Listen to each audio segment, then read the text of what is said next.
Okay, so right now we're doing a recording with Liz Beal-Kidd and Ethan Scott, and we're doing this to help St. Luke's get to know Ethan just a little bit. I have had the privilege of knowing Ethan since you were in seventh grade? Sixth grade? Yeah. Yeah, I think it's sixth grade. Yeah, so a really long time. Yay! Go us. Okay, so why don't you give us a little intro? Tell us a little bit about yourself. All right. Well, like you said, my name is Ethan Scott. I am currently working as a youth director in the Diocese of Atlanta, have been since August. Before that, I was attending Sewanee, the University of the South, where I double majored in psychology and German studies. And I spent my summers in college working at Camp Michael, our diocesan summer camp. And while I was at Sewanee, I also spent time in the university choir. Oh, yeah. Were you a part of a fraternity? I was. I rushed Lambda Chi. I was their social chair for 2 years. Oh, tell me about a cool social. Because I think youth ministry, I always say this because I was a Chi Mega, youth ministry, a lot of what I got from planning parties and doing philanthropic work at the sorority level helped me, waylay over to youth ministry. Totally. I have said before that it almost feels embarrassing to say that my fraternity prepared me for youth ministry. I know. Definitely did in terms of event planning. That was huge. We partnered with all kinds of organizations to do lots of fun events. One really fun one was an event we did with the GSD House, which is one of Sewanee's theme houses. It stands for Gender and Sexual Diversity. Oh. It was an event called Gala, spelled Gayla. And the whole idea was to have a formal that was in a safe space for our LGBTQ plus students. And it went fantastically, and it was so much fun to partner with that group. And I think I did a lot of events myself, just random parties and then some fundraisers, things like that. But that one was definitely one of the most rewarding ones because you could see that people were getting an experience that they weren't typically going to be able to get in our Greek environment. So that was really important and fun.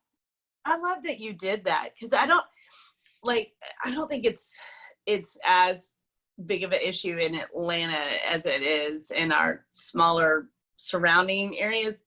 But I think regardless, to give people a safe space to have a prom or a formal dress and bring whom you want and dress as you want, I think maybe we could do something like that because the seniors this year are missing their proms. A lot of them are. I wonder if we could do a throwback sometime. That would be so much fun. Church prom. I'm sure there's a way to make that everything it would need to be. Oh, that would be so much fun. And the best is we could pick the music. We could do Weezer songs. Could do, in that regard, it would be educational. Oh, night prom would be so much fun. Oh, I love it. That would be so awesome. So I appreciate that. I love that. And then also you mentioned you sang in the choir. Tell me more about that. That was actually the first organization I joined in college, was the university choir. I've been singing ever since I could speak English. I started singing. And it just felt like the natural progression. And also I've always gotten a lot out of my church services when I participate more heavily on the music side. And I knew I wanted to attend church services regularly, and that was a good accountability system for that. But as well as it gave me some liturgical knowledge that I wasn't expecting.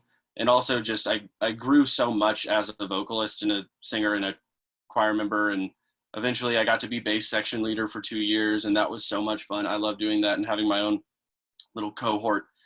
That was a good time because I got a lot of teaching moments there.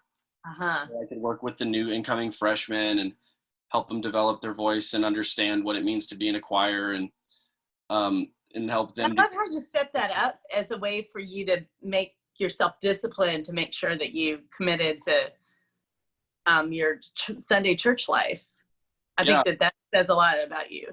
I think that that's a hard thing for a lot of people is they tend to lose their faith practices when they're in college, and I Yeah. knew that I did not want that to happen at all. I mean, throughout college, I attended happenings, DYCs, everything like that. Anything I could volunteer for, during the school year, I would try and do.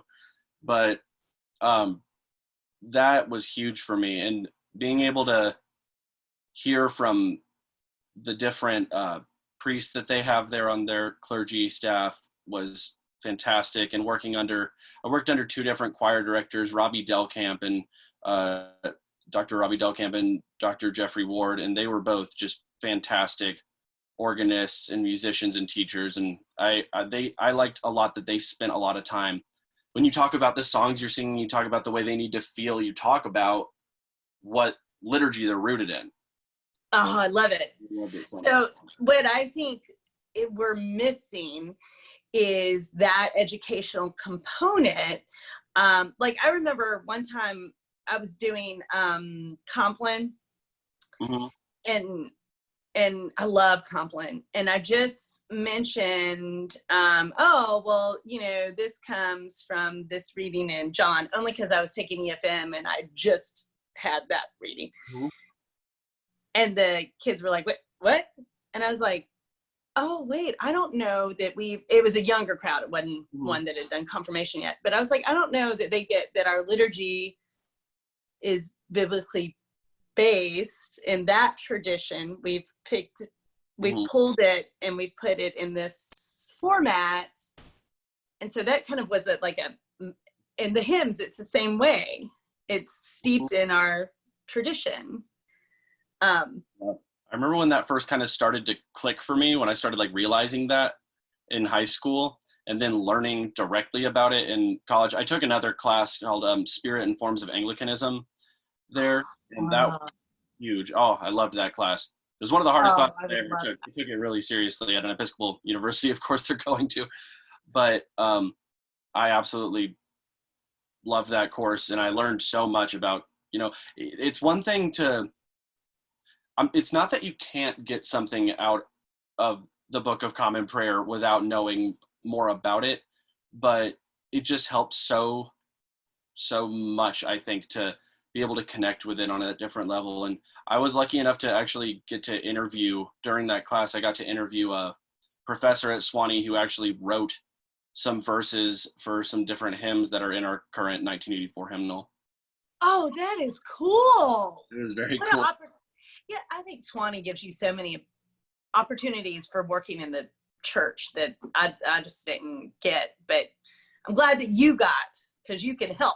I was also so you had said that you or I don't know if you'd said it, but I know this about you, that you majored in psychology, and I also majored in psychology, so I know we use it every day and very much in youth ministry. Definitely. But then the other thing you said was German.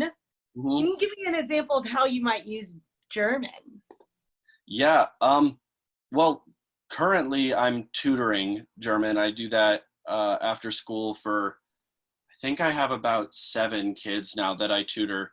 I have a friend who's a German teacher at a high school in Brookhaven. And so I have been working with her to help her students outside of the classroom a little bit. But in college, actually, I was able to, I think it was the first semester of my senior year, I got the opportunity to do a startup after school program in Grundy County. So Grundy County is right next to Sewanee. It's the neighboring county. And a big thing that people might not know about Sewanee is it's a very wealthy city and university surrounded by a lot of underprivileged and impoverished counties. And so after school programs are a huge thing that for those kids to have in the first place. And they didn't actually even have a German class. So it was just kids that came that were interested in learning the language. And What? Are you yeah, it was really, kidding? yeah, That's no. So we were starting from awesome. scratch. But yeah, because I mean, tutors are really expensive, and learning a new language on its own. I tried to take a refresher course after college just to um, make sure I was keeping up with it, and it was like over $1,000 for a 2-week intensive, and I was like, oh my gosh. I mean, it's definitely, it can be worth it, but I felt really great about being able to offer something like that to kids that would never have that opportunity otherwise.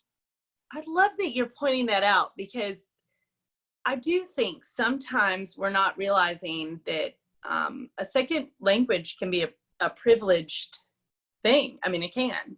Oh Uh, yeah, it's absolutely a product of your socioeconomic status, and then when you're lower on that ladder, it's really hard to be able to. And I mean, it's such, I think, an amazing learning tool, just because if you mhm. learn a language, you develop so many different strategies that are going to help you in everything else.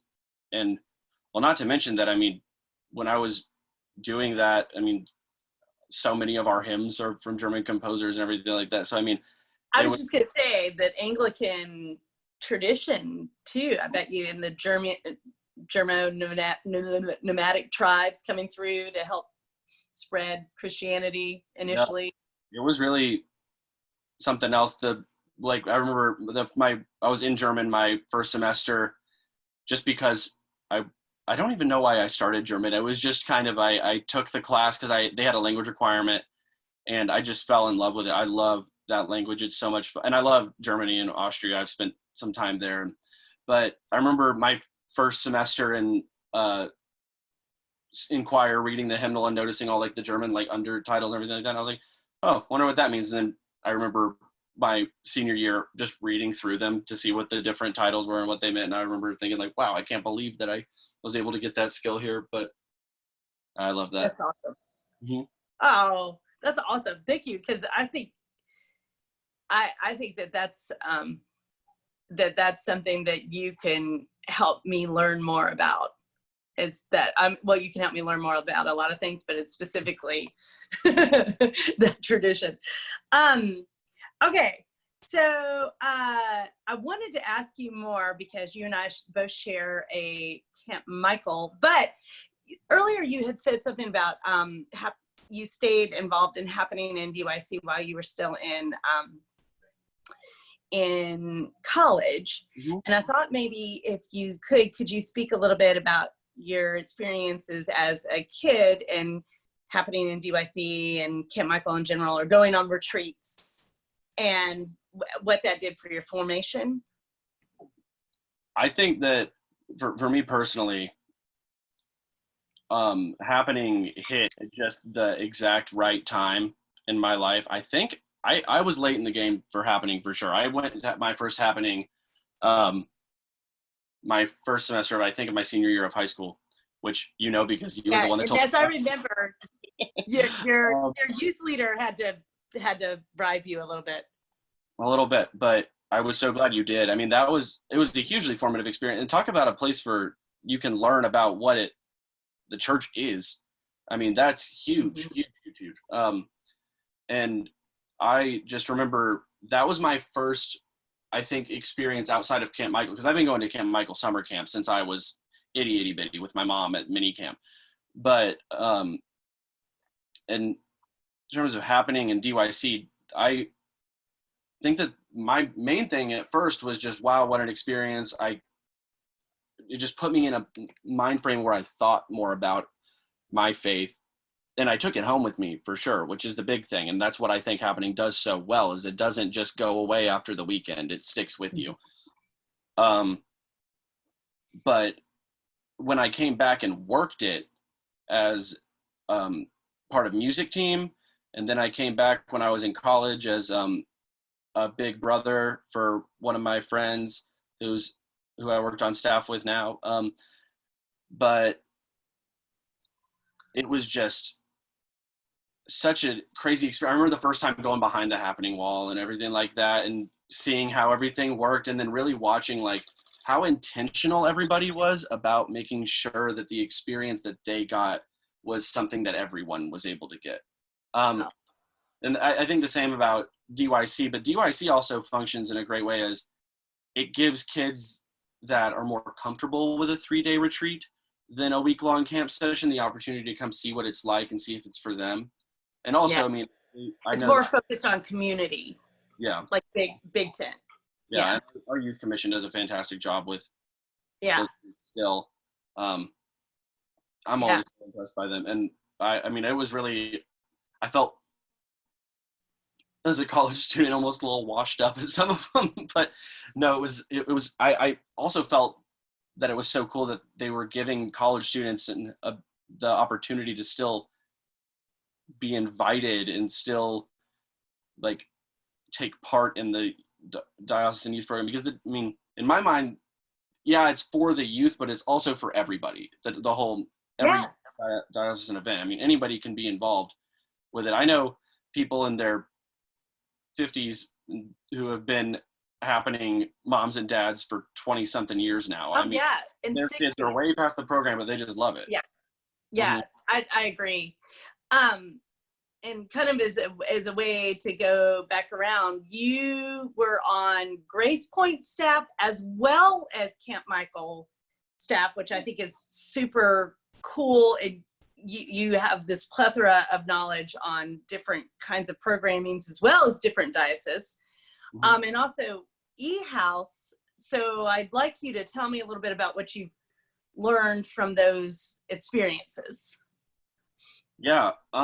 So camp is it's a lot more diverse than one might think, just the regular camp sessions. And I've been really proud of camp lately because they've been, I think, embodying what the Episcopal Church needs to be in terms of being progressive. I don't know if, I'm sure you know, but all the remodels of the cabins that they're doing right now for the bathrooms they've made the design more. Well, can you tell our viewers, because they might not know? Yeah, so they're in the process, they're almost done of remodeling every bathroom at camp so that it has more privacy, and they've instituted some new policies, and the whole idea with that is we want our cabins to be trans inclusive. And when, if you meet the staff at Camp Michael, you might, the summer staff, but as well as the permanent staff, and Ken, the director, you talk to them about it, they show you really immediately that their number one goal is to make Camp Michael a place for everybody. And I think that was such a huge step in the right direction. I mean, I know me personally, I went through it 2 or 3 times. The whole staff does a training, so we can be better equipped and knowledgeable about trans issues and racial issues and everything like that, so that we can be what we need to be for those different kids and across all these different gender spectrums and everything. And I think that it took me aback when I realized how good of a job they were doing. I was very excited. So that's always been important to me. And, my understanding is we're on the front end of that, kind of in general, but as a diocese and as a camp. It seems like it, and you'd be surprised that a camp with no air conditioning is in that direction, but I love it. It's so true. Longer than that, I mean, this has been a big push. The remodel started this past summer, but we've always been trying to make camp more and more of an inclusive space, and that included a program that we've done. We've done a week of camp for children at Emmaus House, and that week is always just the most fun for people that don't know about Emmaus House. It's a community in Atlanta where people that are underprivileged and impoverished are able to I think the kids, they have a big literacy push, which is really good. They make sure kids are on track with their reading level. They have lots of after school stuff and tutoring. Yeah, all that kind of thing. And then they also just are a safe, like, habitat and shelter and everything like that. And so we bring groups of kids from there, and it's crazy age The range. We've camp. had 5 to 18-year-olds, age 5 to Yeah. age 18 that session. So it's wild, but it is the most fun. And And so we have to. do they still come up? Sorry to interrupt. Do they still come up with their own? eHouse used to have their own counselors, so they had their counselors, and then we were the staff, and so that was also like a cool thing to get their, like their talent show looks totally different and way more fun, if I might say. House Talent Night is one of the best things I have ever seen in my life. And so, yeah, that's the interesting. So we facilitate with them the morning program, which is where the, biblical side of everything comes in, but they design the programming for that session. Yeah. Which is interesting because, the whole staff, we've been working with the dean's programs the whole summer and contributing ideas, and they come up with their own. So we have to learn it. Day one, you have to learn it. But one summer staffer or even counselor that's been to eHouse that doesn't remember every single song they sang in the morning. Oh my gosh, even take a seat.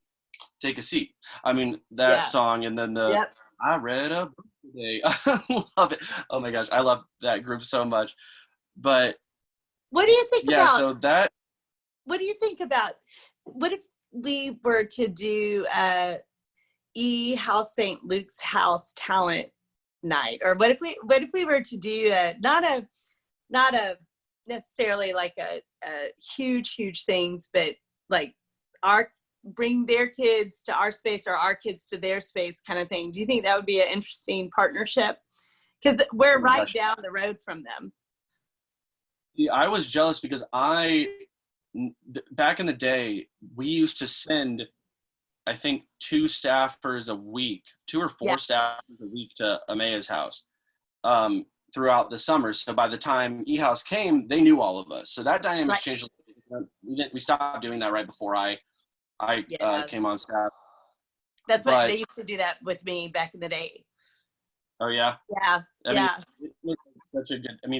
And I think that was important because we got to see where they were coming from a lot, and understand what they've been working on better the whole. But now we just kind of do like a little mini training at the beginning to figure all that out. But oh my gosh, I think it would be so huge for our kids, especially for us to go there and to see and to be able to volunteer and help with whatever needs helping with, and then also to do an event at our church, because I know that Camp Michael is a huge opportunity, and I know that there's like they have to like meet certain goals and everything like to be able to actually go there for the week.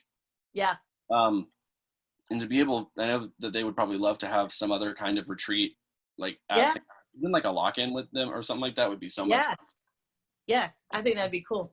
I think it'd be cool. I'm always about partnering, which actually, I know that if this is okay for us to say, your best friend and another kid who was in our youth group when I was got to be your youth leader is just down the street at All Saints. Yeah, he's my roommate now too. We were on Camp Michael's staff for 3 years together. We live together now. That's since 6th grade. We met in preschool, but then we went to different churches for a little bit. But then we came back when you were our leader. And y'all have never gone to the same school past preschool, have you? No, and that was still at St. David's in Roswell. It's always been in the church and at church camp and events. But I think that goes to show what kind of bonds we can make here. I talked to him, I think this morning, I talked to him. But yeah, I've talked to him a ton, and he was super stoked when I told him that I was looking into this position. And we just started throwing ideas back and forth about what kind of collaborative things we could do. And I know there's a push right now to try and kind of intermingle with some of the churches, especially in like the Midtown area. Yeah. And we were talking about it, and we were like, because Joel plays, he's an amazing guitar player, and I play drums, and sing, and he sings too. So we've done a lot of, and I play guitar as well, but we do a lot of kind of folksy music, but then also some rock and roll kind of things with our buddy Gavin, who was on staff with us, and he plays bass. And we did that at camp. We did live band all these summers. But we were like, how fun would it be to have a concert in Atlanta? Because he has kids in his youth group that are in a band too. And I was like, oh, that'd be such a great thing, especially now, once it's safe to do it. I cannot think of something. I mean, that just sounds like, to me, so like unifying. And I think that could be something really special. So one of my favorite things about you is you, because I've gotten to watch you help with VBS and, you know, the little kids, like ever since you were a kid, and we'd have those camp so-and-so, and you and Joel would come and help the little kids, and, you know, the VBS camps and Camp Michael mini camps and all of that. Charlotte came home and said that that you do songs for kids better than anybody else, and that she was wondering if you had a CD, like, you know how, or a not a CD, but like, you know, an album, like the Wiggles or one of those things. No, Well, you talk a little bit about like the little kid and the music thing that you're able to draw out of them. Yeah, drums. I can't stress drums enough. If you get a hyper child in front of a drum set, they will be there for hours. And yes, it's loud, but it's such a great thing. But that was one thing that I did. I remember at your VBS, I had just gotten my first djembe, so a little African, some hand percussion instrument, and I wanted one so bad because I remember summer staffers from my youth playing them at camp, and I was like, oh, I'm going to get one of those. And so I did. And I think every single child after morning music came up to me and slapped my drum. And so then recently I remembered that, and I was doing some music morning program for the church I'm at now. And we got all these percussion instruments, and we did some of the more like hand motion-y kind of songs. But I mean, we had cymbals clanging and bongos and tambourines, everything like that. So it was super engaging, everybody. And I was surprised how on time everybody got. But, you know, if you just give them that little bit of direction, and especially when you have a guitar too, the kids are like, how do you make it do all those things? And it's, I love that. But no, I think that music is huge, especially if you just make it as accessible as possible. Like, I know for younger age groups, it really helps to have like lyrics, but not just lyrics, but like bouncy, like, oh yeah, the bouncy ball, sing along type deals. And I mean, at camp we cannot have such luxury, so we would just get Nathan, one of our staffers, who was 6'7", I think, to get a yardstick and stand up and the projector. I love that. But no, I think music is so moving for youth, but I mean with as well, obviously, but a lot of people kind of forget that with kids, they're still getting just as much out of these songs that we might as adults think are a little silly. But really, if you just put that aside and you're like, you know what, they're not silly, they're just super fun. And if you just let yourself be a 23-year-old man-child, then it's okay. And I think the kids really connect with that on that level. Getting to their level, I mean, is one thing in and of itself, but through music, I think, is really a great thing. Oh, I love that. Thank you. Okay, so give me some ideas that you have. You're such a good idea person, and I know whenever you throw stuff out, it just makes my brain tingle, and then I'm off to the races too. I know you've been thinking about some ideas, especially COVID type. Like, okay, we're all sequestered in the home. What are some good ideas to do with kids right now during this time as a church?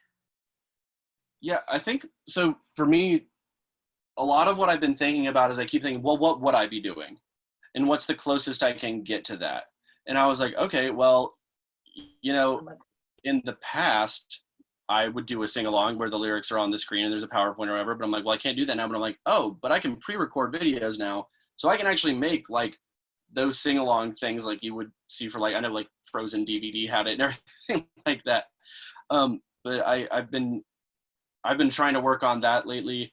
in my current work, but I think that that's just a great idea to keep the music alive through this with that. But I've I think also, that's a great way to think about it too. Can I just say that you're like, what would I normally be doing? I think that's a new perspective for me, and I thank you for that. I think that that's a great way to look at it. Like, what would I want to be doing right now, and then how do I do that in a different way? yeah, and like you said, a different way. Not, I mean, I think I know that you and I are both such extroverts that we're like, oh, we can't actually be with people. Ugh. But Yeah.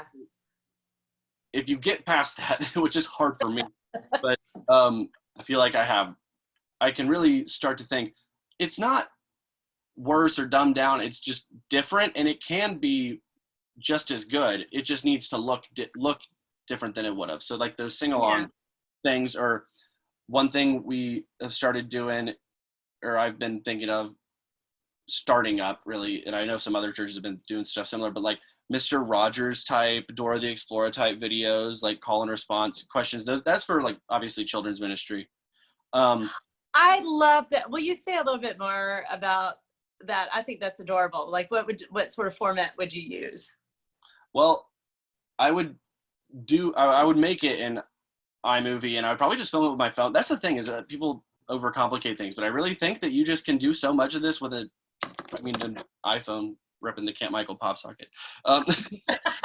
But I mean, personally, I would put on clothes that are like very kind of interesting for that kind of thing. Dress up a little bit, make it a little silly. Oh, fun. I love it. Yeah, and just kind rock of the onesie. Rock. Oh, I gotta dig that up. Marladerhosen or something like that. But you can do a lesson, like you can do it as like not necessarily like godly play, but just a normal Sunday school lesson. Yeah. And you can just do it like, but you just got to reformat it so that when you ask a question, you take a beat, and you got to make sure like it's the type of question that like obviously like they can say whatever they want to, and you're like, that is such a great answer. Thank you for saying that. You know, like that kind of thing. Like, how are they here and doing it? It's just that's really good for younger kids, I think. I agree.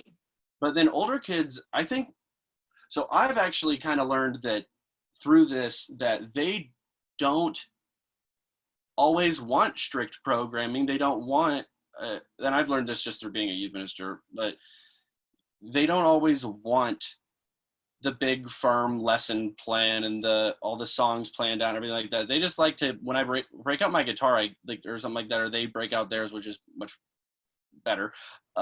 I love it when we can just be like, oh, what do you want to play? Let's get this going. And you're so good about taking requests, because one time you told me this when I was at the Dean at Work camp.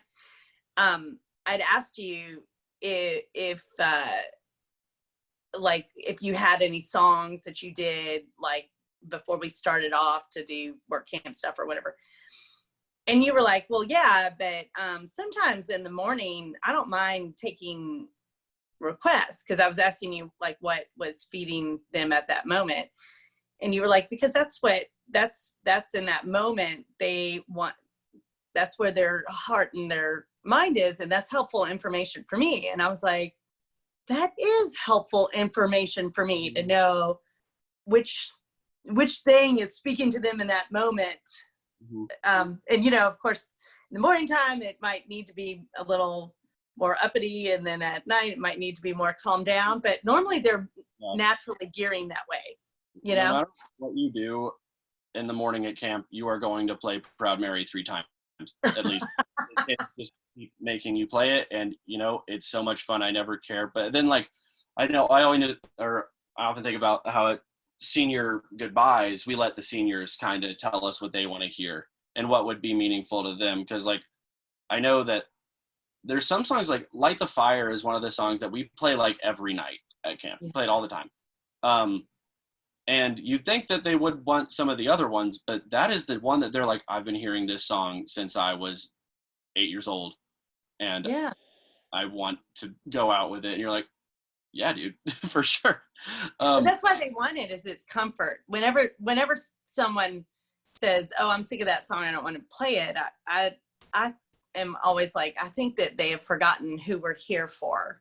Mhm. I mean, it's not up for us to be sick. That's their chicken noodle soup. That's their comfort Yeah. thing for the soul. Mhm. Do you have your guitar around you? I see, baby. Yeah. Is it? Oh, it's around this wall. Yep, I have it. I was like, I can see the top part of it. Would you mind, I know this is putting you on the spot, would you mind playing us a little something, and I'll try not to, but I probably will sing. Yeah, I can do that. Let me see. I have a PowerPoint of all my camp songs. I keep it up all the time because you never know. Look at you. Yeah, let's see. You have a request? All of them. I don't know. Do you want to play something? Play something fun, but that you won't wake up your whole household, or not wake up, but bother them while they're working. Yeah. Let's see.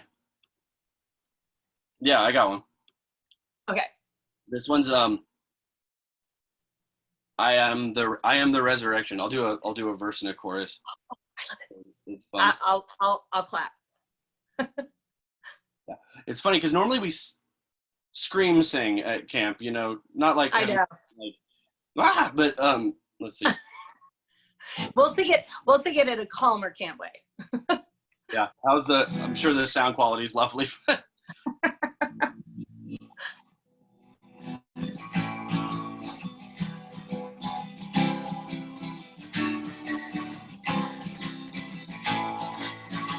I am the resurrection and the life. Who believes in me will never die. Sorry for that, Russ. I am the resurrection and the life. Who believes in me will live a new life. Yay! I have come to bring the truth. Do do do. I have come Come to bring life. Do do do. And You, yes, you. you I do. You shall shall live. 2, 3, 4. Ruby. I am the The resurrection and yay! Yay! Sorry for that rough start there. Couldn't find that note, but Oh no, that was perfect. I loved it. it's so funny at camp. When we start the songs, the whole thing is you have to start yelling it because to indicate where the song is starting. I should have started yelling. I was trying to make it pretty, but I can't anyway. I love Yay! that. Oh, wait.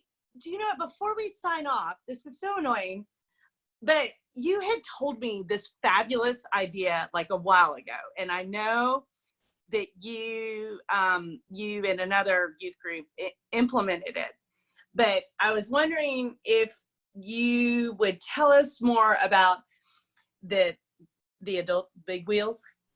Oh yeah, that's straight from my friend Joel's playbook, but he found this company called the Adult Big Wheel Club, and they took one of the parking garages over at All Saints, and these people came in and they literally like turned it into a racetrack with like all these like inflatables and setups, and like they had like a DJ and all this, and it was so much fun. And they say that they were like, yeah, we do this for ages 8 to 80, and they have these big wheels that fit me, and I'm like 6'3", and Joel's even taller than me, and we were both just, me and him left that saying, I don't think there is anything more fun than these big wheels. And we did like these races and like all these like team building activities for it. And I was just thinking, I was like, oh my gosh, when we are able to gather again, what an awesome thing that would be to do. I love that.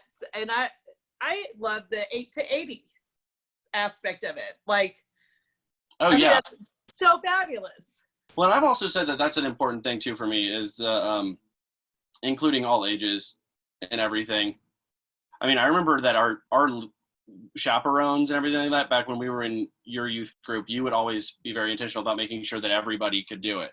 I mean, I remember my Sunday school teacher at the time was with me on that, or for a lot of my youth things, and I just love having all these kinds of different figures and role models for you. And that it made me think, do you remember that lock-in that we did when I was a senior, or maybe I was a junior? I was young, but Yeah. you remember that one? It was supposed to be like staying at the YMCA with the rock climbing wall and everything, but then they had canceled it and didn't tell anybody. Right. That Yeah.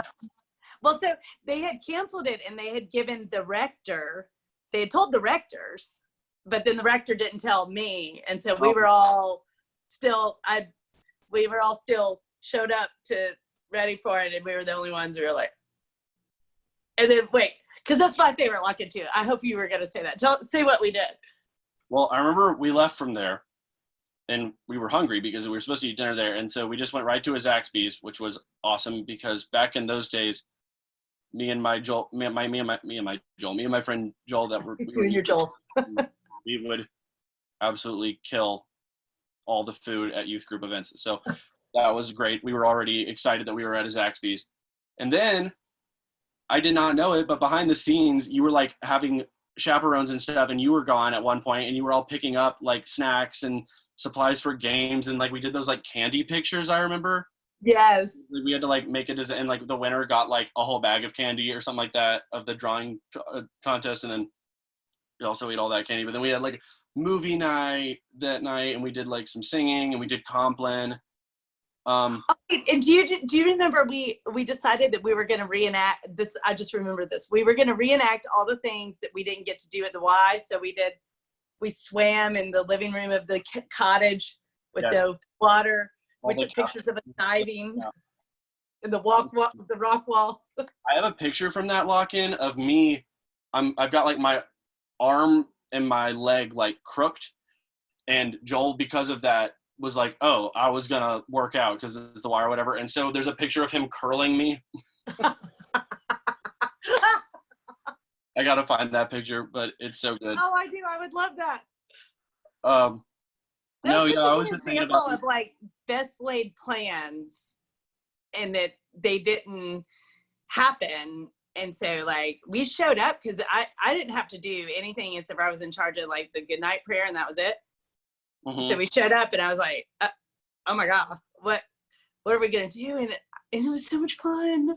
I know, and I think about that to this day. Like that's a huge thing for me, is like, just because you have a plan doesn't mean that it's the best plan. And that sometimes when you're in a scenario where you think, oh gosh, what's gonna happen? The pizza didn't come, blah, blah, blah. There's something to be done. There's always something to be done. And I mean, that was a big lesson from like, I mean, you honestly, that I remember, like I took with me into work, is that I'm like constantly thinking like, when, you know, if the budget's not there at the moment for something super extravagant, that you can always go back to the basics and just get together and hang out. Cause I mean, that's what we're about, I think, is just building community with the kids and giving them that kind of opportunity to form the bonds that we both did in youth groups. Yeah. And it means so much to me that you're continuing it on. I think I'm so proud of being a little part of your formation, because you're such a phenomenal force in youth ministry, and it's gonna make me cry because I just think that you're so great. And I think your generation is keeping the fire going, and everybody keeps saying, oh, the millennials are going to kill it. It's not, and it's not true. Y'all are making it brighter and prettier. Really, you are. And I love you, and thank you for doing this. Did I miss anything about you? It's hard to tell people how great you are in such a small time. Yeah. Thank you, but no, I think we hit a whole bunch of stuff, like everything that I got really to say about myself as a youth minister and as an Episcopalian and all that. And I'm looking forward to planning new things, and hopefully not everything has to be virtual. I think what's like what's the next virtual big thing that we're gonna have to that you think you're gonna do? We're thinking of a virtual VBS. Oh, well, yeah, Yeah, and I don't know what that means yet. We'll see. I mean, there's all kinds of stuff for that. I mean, I saw a treasure map format on Prezi the other day that you could put all kinds of videos and links to that. I mean, anybody could follow. I mean, I've got ideas for that. That's fun. I like that idea. Well, and maybe we could combine it with you and your costume thing and your music thing. It could be a whole big thing. And I mean, I know you have the Godly Play background. Yeah. And I was more recently exposed to Godly Play at camp and everything, but I love it. And I think that could really be huge. Oh, yeah. You could have a whole theme. Oh, I don't think, again, VBS, if it's usually 4 hours a day in person, if you cut that back and it's an hour of screen time with your youth and children's ministers, then that's such an awesome gift for the kids. Oh, but I love it. I'm excited, but hopefully sooner than later, but responsibly sooner than later. Yeah. We can get back to doing our normal thing. But until then, I like us figuring out, okay, what would we be doing and how do we stay with that spirit? I love that. Yeah. Okay, do you hear that? My children are now outside screaming. Do you see this? Look at this. The Jedi training. Yes, that's what Jedi training looks like. All right. Well, I love you, Ethan. Thank you so much. And I hope you have a good rest of your day. Yeah. Thank you for everything. You too. Yeah. Bye-bye. All right, bye.